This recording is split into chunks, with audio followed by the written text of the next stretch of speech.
The Apple Vision Pro, Apple's idea of the future of immersive videos and entertainment, is not coming out until 2024.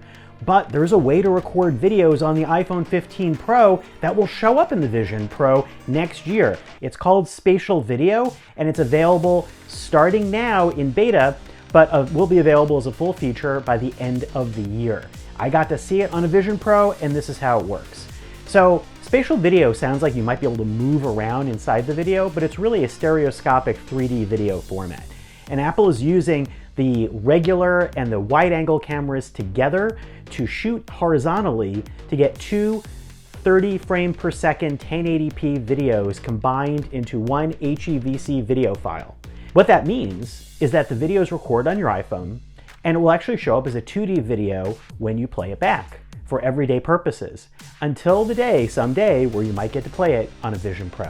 Now, I got that opportunity, and it was really cool, because what you're looking at is a 3D video that not only looks nice, but the Vision Pro's display is fantastic.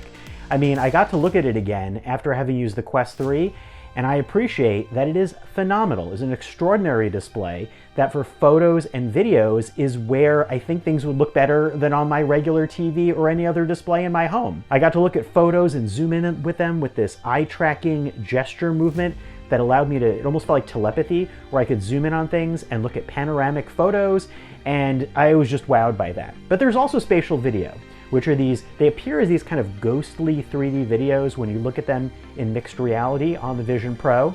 They have a kind of a hazy border around them. But when they play back on your phone, they're gonna look like regular 2D videos. So there are a few things that you do need to know. First of all, you can only record these videos in horizontal landscape format, no vertical videos. That's because the cameras are side by side only in horizontal mode. Bummer for vertical video and social, but then again, if you're sharing that on social, nobody has a way of playing it back in 3D. The other thing is that while the recording time is unlimited, there's no way to edit these except for just trimming the clips. No editing app right now is going to support it, although Apple says that Final Cut Pro is going to get that editing support next year. The other thing you need to know about this is that there are some controls on contrast, exposure, and some things like that. And maybe low light won't look as good, although I shot in a very well-lit scene, so I couldn't get a chance to see what that would look like. The camera app has a little toggle that looks like a Vision Pro that will allow you to toggle this feature on and off. And you could just record your videos all the time with 3D capabilities that you don't even know about. But why would you? Because you may not necessarily get a Vision Pro. That's the strange gambit of what Apple's doing right now, because at $3,500, the Vision Pro and what it promises is a peripheral item at best for what people are going to want to get next year. I mean, even VR, it's hard to get people to buy VR headsets, but a $3,500 one, that's a lot of money. And there's no way to show these 3D videos in any other way. Even though they're stereoscopic videos, right now there are no plans to show them in any other thing. I mean, you could, I guess, maybe show them in a VR headset, but that's not going to happen. So you're going to have to trust that those videos are recorded for you.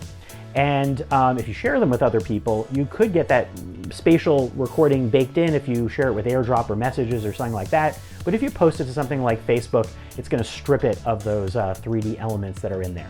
The recording size is not too large either. It's about 130 megabytes per minute.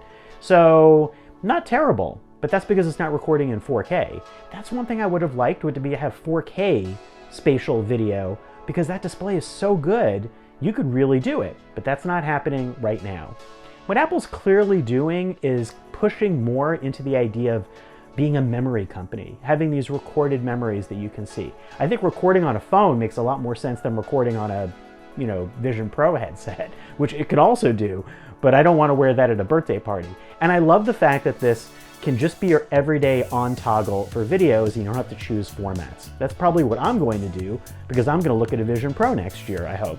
So I'm going to be recording all of my videos in this format. But that's a choice you're going to have to make, and only if you have an iPhone 15 Pro, which has that feature. So that's what I got to see, and I was pretty impressed by it. And I'm even more impressed, again, by the display quality of the Vision Pro for playing back videos. If you have any questions, let me know below. And that was my second dive into Apple Vision Pro. I imagine I'm not going to get a chance to see it again until 2024. I am looking forward to trying it again.